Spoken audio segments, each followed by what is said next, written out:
So I want to welcome everyone to today's Topics in Tech. I'm Mark Freidenberg. I teach CS 100. I'm the director of the Sandbox here at Bentley.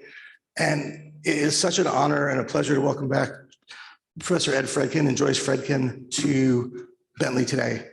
Professor Fredkin, I met at an event when Bentley was celebrating his 100th anniversary. And he was telling me about his interest in cars and how he had developed a patent on using microcomputers for traffic flow navigation and management. And I said, that sounds great. Would you come and speak to us at Bentley about this? And he's come, I think this is at least their third or fourth visit with us to talk about that. And then I said, and would you bring your car? And he said, yes. And I said, and we give students rides in the cars? And they both said, absolutely. So we're going to do that. Joyce mentioned to me that at one point, Elon Musk was interested in buying a villa that they owned on an island someplace. I don't remember where it is. And so they've met Elon Musk several times and have had interactions with them. We're going to play a short video in which Professor Fredkin shares some pre-recorded remarks about Tesla and Elon and self-driving cars. And then we will begin with questions and take questions from you. So while we do this, think about questions you might want to ask. And folks on Zoom who are joining us, feel free to do the same and put them in chat and we'll ask them. I was interested always in electric cars, starting long before Elon Musk.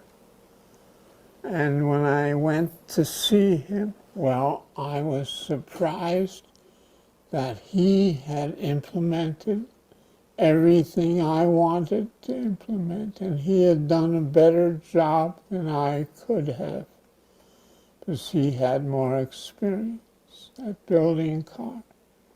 Well, he had a desk that peered down an aisle, and if he looked, the desk, here's how his factory looked to me. And the fingers represent an aisle in this factory.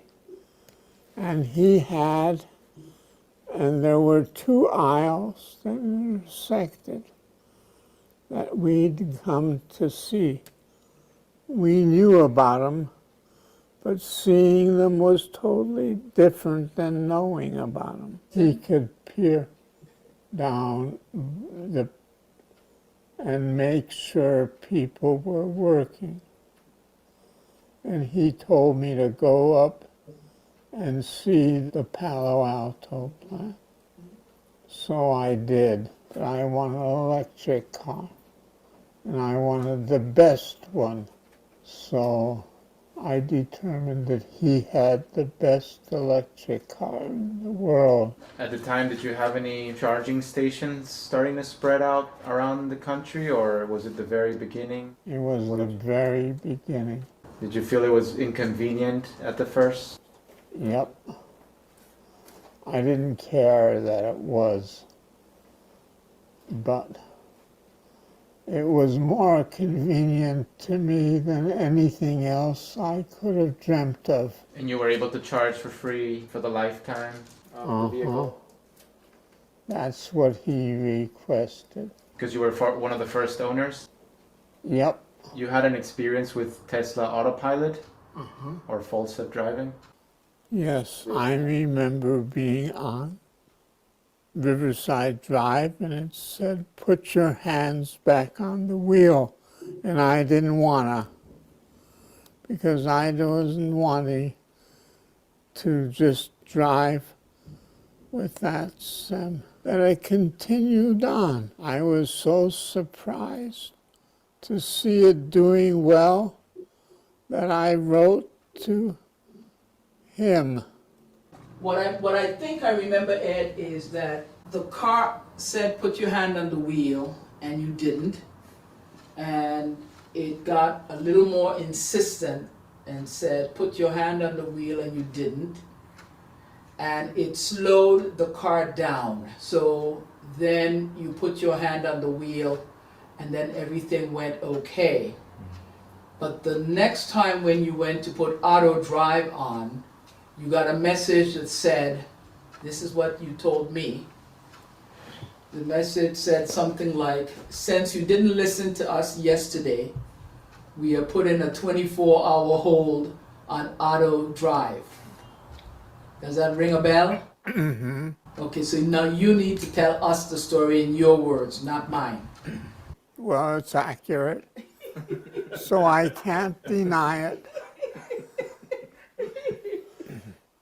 He didn't have any of the fears that people had about machines being trusted, because this was the first implementation of machines that could kill you in a car crash. But what Musk had to do is he convinced me and others that the probability of the accident was less if you didn't pay attention to the road all the time.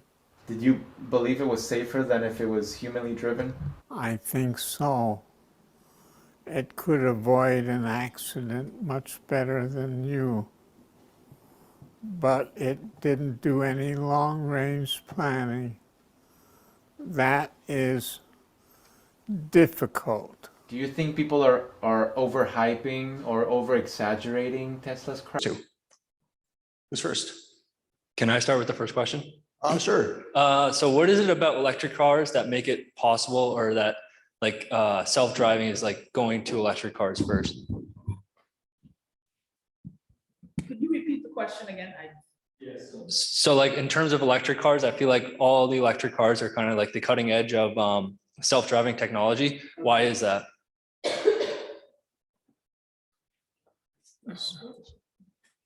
Blake, one more time. Wait, maybe it needs to be interpreted. What do you think he's saying? He's saying Yes, the self-driving features yes, tend to be only in electric cars right now. Oh, But okay. why is that? why is it that only electric cars have self-driving features? I think that's because of Elon Musk. Because, GM and all those other companies are going to put that in. But he was the one, as Edward said, that was fearless enough to go out on a limb and do that. Yeah, I think that's right too. And I think a big piece of the reason why it's implemented in electric cars is because they're essentially just massive computers, right? So huge batteries, a lot of electronic capability in general. And so I think it's an easy testing platform. But also electric cars in general that we're seeing now are much newer, kind of as Joyce is saying. So it's an easy place to test them. I think that's the biggest reason. I think it's honestly a little bit of coincidence, but you'll start to see it more and more. But I think Tesla, like Joyce said, really pushed that idea forward.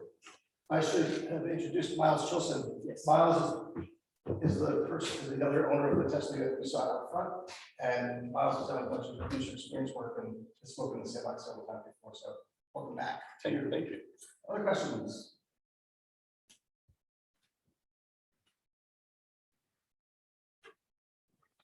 Don't be dead, He's walking audience. over. Mercedes has had some semi-self-driving capabilities called Distronic since the early 2010s. Can you comment on the evolution of self-driving in cars other than Tesla? Maybe like Elon Musk may have gotten an idea from some other company. Can you kind of talk about the evolution of that? Okay, so I think actually that's an interesting point. So I think for a while it's been in development, this concept of self-driving cars, and then pre-Tesla, right, there were even some things that were like assisted driving, right? So we had steering wheels that would take over for you. So the progression has been somewhat slow, I'd say, from those initial things. And like you said, Mercedes has a version like it now too.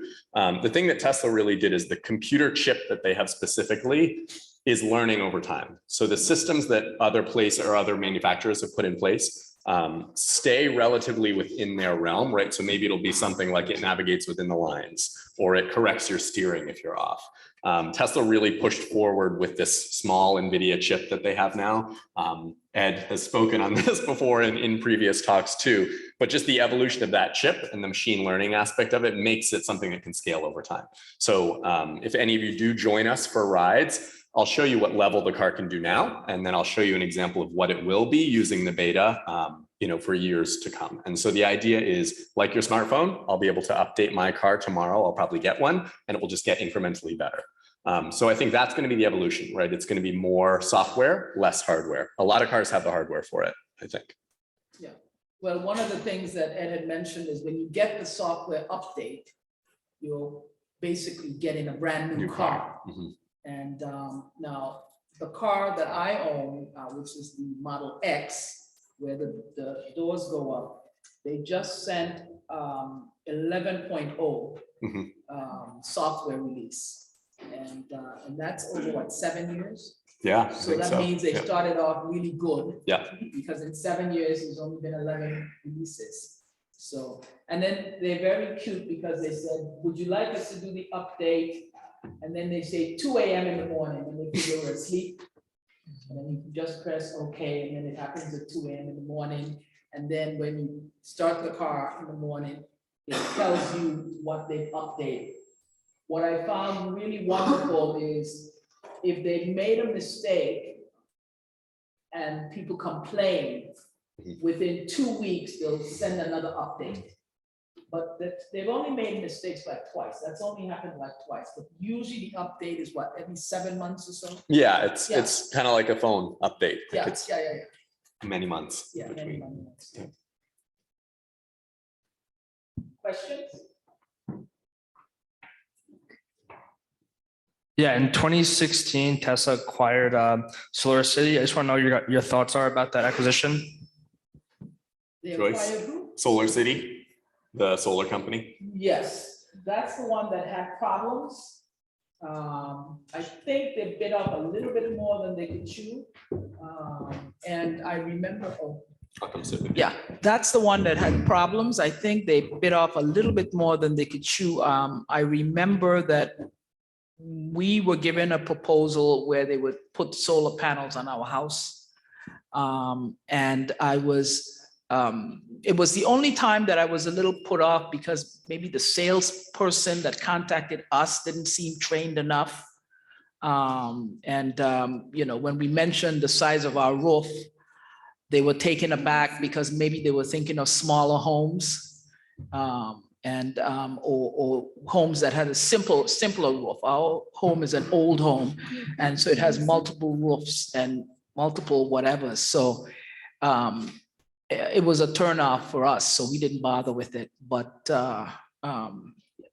we had a camper with solar panels on top, so we are into solar if they just did it properly.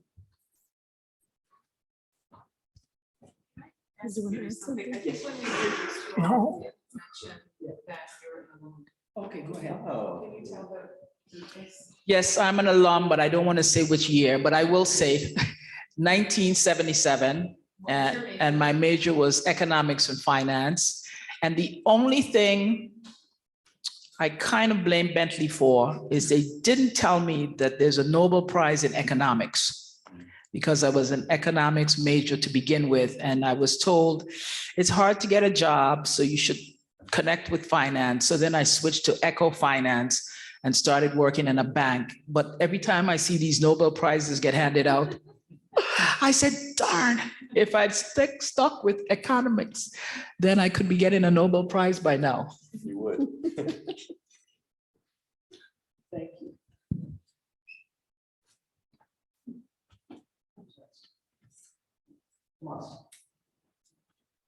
I was just wondering about the errors you were talking about. If you could go a little bit deeper into that, I wanted to know, like, if it got in the way of doing something, if it was just like, I don't know, any usability issue.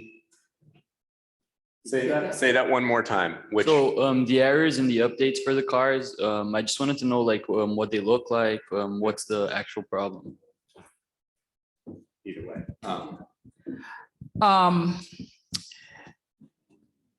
I'm going to go from the last update, which came in probably 3 weeks ago. And what they did with the update is there's a screen on the bottom, and you'll see in the cars when we go to it. And, you know, you could Bluetooth your phone, but it didn't have a phone icon. So when they updated it, I noticed that they have a nice phone icon now. There was a particular symbol that looked a little weird for rear view mirror on the screen. You had a choice of the GPS map on the full screen, or you could do GPS map on the half screen, and then GPS map, and then the, what is it, backwards, whatever? Yeah, backup camera. Backup camera, sorry, backup camera on the other end of the screen. And I got used to the backup camera. I rarely looked in my rear view mirror. But the symbol for that was a strange symbol that you needed to know what it is. Now it's actually a camera lens. So those were the minor details that they updated. But the main thing I realized is the first cars dealt with percentage for your battery. They say 67% of the battery is left. And I'm a non-math person in some sense. And so that was a little bit irritating because I wanted to see mileage. And one of the big updates, maybe 4 years into my own in the car, because I've had it since 2015. So maybe in 2019, on one of their updates, they changed it to miles. And that was much more reassuring. I'd like to see that I have 131 miles left as opposed to 67, because I don't know what 67 means.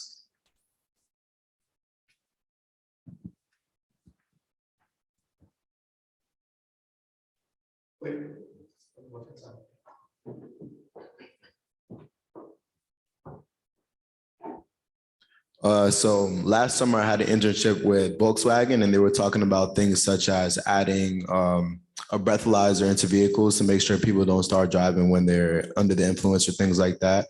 What type of safety measures do you think Tesla is thinking about implementing? That's a really good question. It's a fascinating topic. You know, I think as Ed alluded to kind of in this process of using autopilot, for example, right? If you don't keep your hand on the wheel for a certain period of time, it'll shut off. That's changed a lot. So that's, you know, when I first got my car, and Ed was an even earlier adopter than myself, that has changed a lot in terms of, you know, putting on your seatbelt, right, was something that used to not let you go, used to only be able to go a certain speed with it. So now it's something autopilot requires you to have your seatbelt on. So there's these incremental changes that may seem small, but in terms of like breathalyzer, things like that, I don't know where Tesla will go with those things. What they really have done is, as I mentioned, they've amped up on the software. So a lot of the hardware they have a ton of cameras, they have a ton of sensors. Now they're really pinpointing on the software. And Joyce's car, which is amazing, for example, can actually dance, right? And that's just something that's over a software update. That was not updated hardware, right? Her doors can kind of flap like a bird. So these little things that I think will change over time, but the breathalyzer concept and things like that are going to be really fascinating to see. And even in the new Teslas now, right? They have a yoke steering wheel instead. So it's kind of like you're flying a plane. And he would be very familiar with that too. But yeah, so we'll see where it goes. But I think that's an interesting topic, and it's very possible. But I think Tesla will definitely be more focused on the software piece.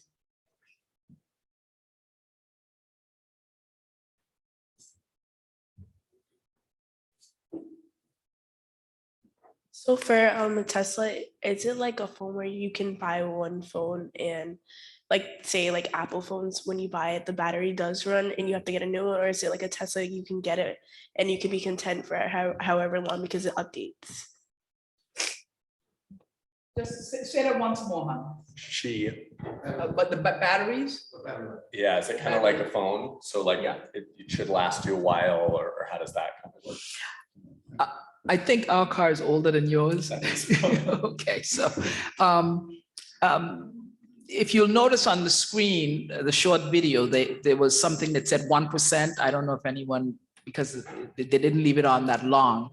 But the battery life they tell you to only charge it fully if you're going on a long trip. So in general, when you're driving around, it's supposed to be 80%. Okay. So, I mean, I've had my car a long time and 80% bothers me. So I fudge. I do 90%. So maybe I'm ruining the battery slowly, but it's been 7 years and it's not ruined yet. So, but the other thing is that in terms of range anxiety, did anyone mention that, or is that anything that someone's interested in?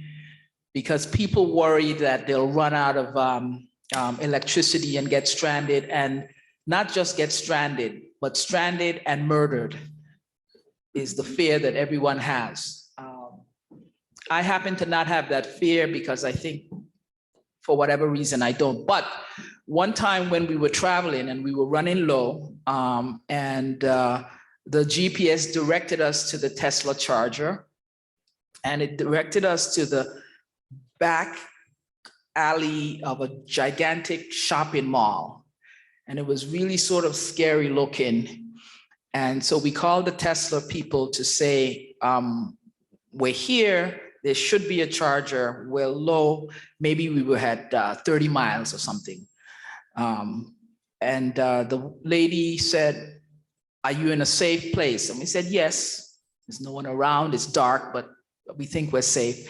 And what happened is the chargers were inside the building in the garage. And so by error, it led us behind the building. So once we figured that out, and then we told them, and then they fixed that. But to me, one of the secret sauce for the company Tesla was putting up many high rate stations. And they put them all next to, I'm trying to think, Starbucks. Oh yeah, there's always, yeah. There's always a Starbucks, so you can stop for coffee and pastry, and use the restroom. And every now and again, it's next to a nice steakhouse or various things like that. And so they've done a really wonderful job of placing these things all over. And I think that's actually the secret to their success, as well as the car, because every time you think you might run out of electricity, there is one. You can press a button and it'll show you where it is. And that really reduces the fear that one might have of being not only stranded, but maybe something worse. And it's a good point too, because you guys did a road trip with yours. I drove mine cross country, and it's impressive, right? And I drove it early before many of these stations were in place. There's so many now that when you pull up the map on our car, there's tons. And you wouldn't notice them because a lot of times they are behind stores or near a Starbucks or something. It might just pass your eye. But whenever I see a Starbucks, no, there's one nearby. So it's very similar to a gas station. It really is, and they're very common. They're really all over the place. So it's a great network.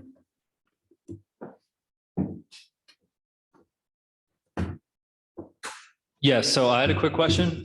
Some critics mentioned like our ability to mine lithium, or like our power grid, whether it has the ability to maintain all these electric cars. What do you think is the biggest consequence facing the growth of electric cars right now? The consequences. So if I understand your question, right, with electric cars, what are kind of the consequences, the trade-offs that we're talking about when mining lithium, having to kind of go through that process of manufacturing? Yeah, exactly. I think, and I'll let you speak to it too, because I'm sure you'll have an interesting take, but I think we talk a lot, especially in the last several years or so, the lesser of two evils, right? How do we get somewhere that's the most sustainable in some amount of time?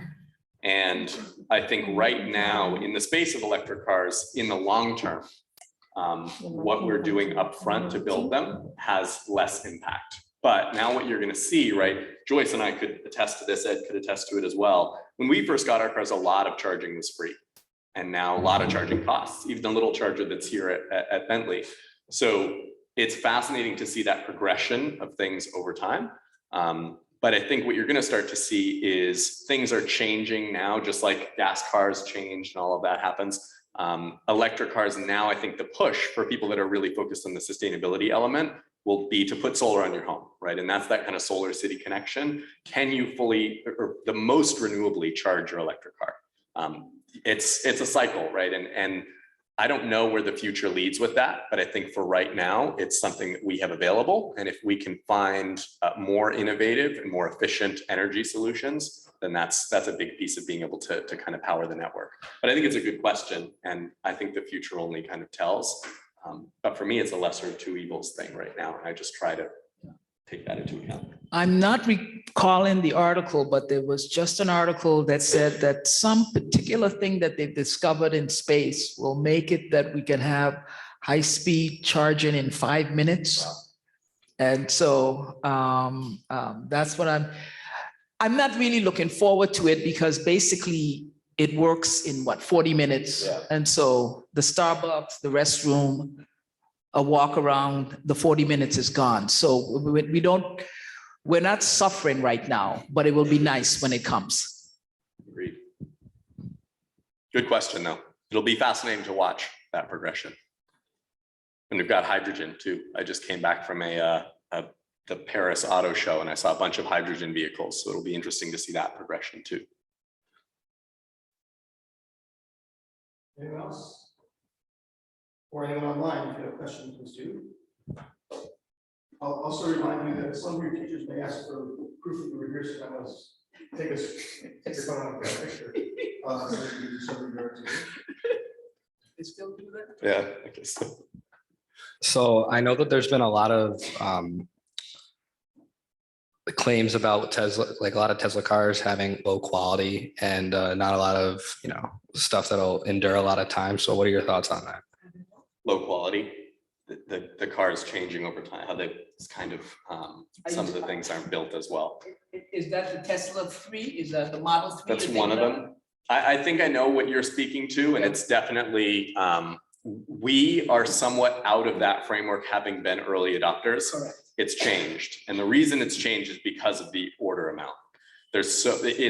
Tesla still really functions a bit like a startup, and that might be one of their pitfalls. But what happens, I think, is now in the manufacturing line, people are ordering so fast. I have my new car supposed to be, I ordered it a year and a half ago. I was supposed to get it months back, but it's taking time to build. And I think with the mass amount of orders that they get, things fall behind. And I hope that that's something they work on over time. But so far, from my experience, they've been really good at rectifying those things when they do happen. So if you get a car that has some panel gaps or something's wrong with it, if you go back in and you say, this isn't working for me, they've been really good about addressing them, and at no cost. So that's one of the benefits, I would say. But it happens. And I think there is a quality control thing that has to be watched as they pump out more and more of these vehicles. I agree with everything you've said. It's one of the reasons we go out on the limb and buy some of the first cars, because it's sort of the gold standard if they want the company to succeed. One of the things that fascinated me earlier on was the fact that Elon promised the $30,000 electric car in the future. And that was very important to me, because I don't want to be the only one driving around in this thing, because people stare at you. So it was very nice that he did come with the $30,000 model, but it was $35,000, was it? But we do have a friend in Palo Alto who, her mother, a tech lady in her 40s, her mother gave the $15,000 for the car. She put in the other $15,000. And then the Tesla salesman said, but you need this piece of software and you need this. And she said, no, your ad said 30,000 6 years ago, and I'm not adding anything. So they had to write special software for her car to work, because she refused to buy the package. Yeah. And she, being a software person, know that they could do it. So they did that for her. Smart. Yeah. Very smart. So every student will be able to afford one first year of your job after leaving Bentley.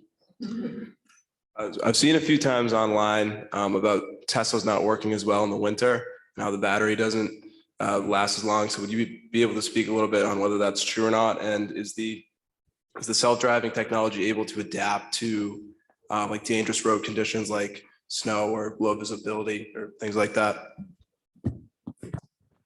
It's fabulous in snow. And what was the other part of the question? I forgot. It was adapting to the self-driving, adapting to those different weather. I was just going over my notes. The first electric car we had was a Nissan Leaf. And the range in that was 100 miles. And I was just looking through some old notes. And on the first drive, we had to see our accountant in Andover, Massachusetts from Boston. And so we put the address in and everything seemed fine. And then it was a winter day. And we put the heat on and it went from 100% to 60% in terms of 60 miles is as far as we were able to go. So we made sure we had a heavy coat, left the heat off because we were nervous. It was, maybe 11 years ago. The batteries today work much better than that. They don't go from 100% to 60%. It's maybe a 20%, 15% difference. About, yeah. And I think with the autopilot question too, Ed actually in our a session years back when we did this last, talked about a really fascinating element of how close, because the computers communicate to one another, if all cars had that technology, how they could actually be kind of stacked and efficiently, run together. And that's a really important element of changing weather conditions. So because they're big computers, they can actually communicate a lot better. So if I drive over a snowy road that can't really see the lines that well, but it makes its way through, it's going to record that. And Joyce is going to ride over it, her Tesla, and it's going to be a little bit better. So it is constantly recording the roads, learning those things from different elements of natural stuff. So that's something that's changing. I think it gets better with time. But right now I've found, I used to commute, I live out in Western Massachusetts, used to commute to Boston daily. The range in winter, like Joyce said, maybe 15%, something like that. But the mileage on the car now is so high that it's much less of a concern. When we first got our cars, even Teslas, they had good range, but a Nissan Leaf, when you lose that, you only have 60%, that's a big difference. With ours, we now probably have 150 to 200 miles of leniency, which definitely helps. And one thing about having all that mileage, because my husband and myself were both, he was in the US Air Force and was a fighter pilot. I'm just a single engine private pilot, but the need for speed, and with having that mileage of you can go fast, because in our Nissan Leaf, a few times we're going down the road at 45 miles an hour with everybody passing us because it only had 100 miles. And the 250 and even the newer ones are gone to what? 300. Yeah.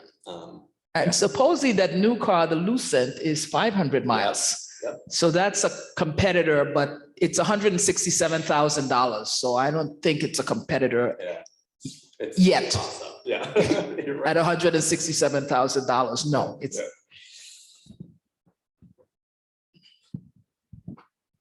Who wants to go for a ride in a Tesla? We're going to stop here. And if you want to go back in a few minutes and take a spin with Miles or Joyce, you can do that. Please complete the survey about the session. That's one way that we know that you were here. And please join me in. And again, we'll have rides starting on the back and then continuing in the back parking lot between Smith and Damien. So please join me in thanking Joyce and Ed and Miles for being here today.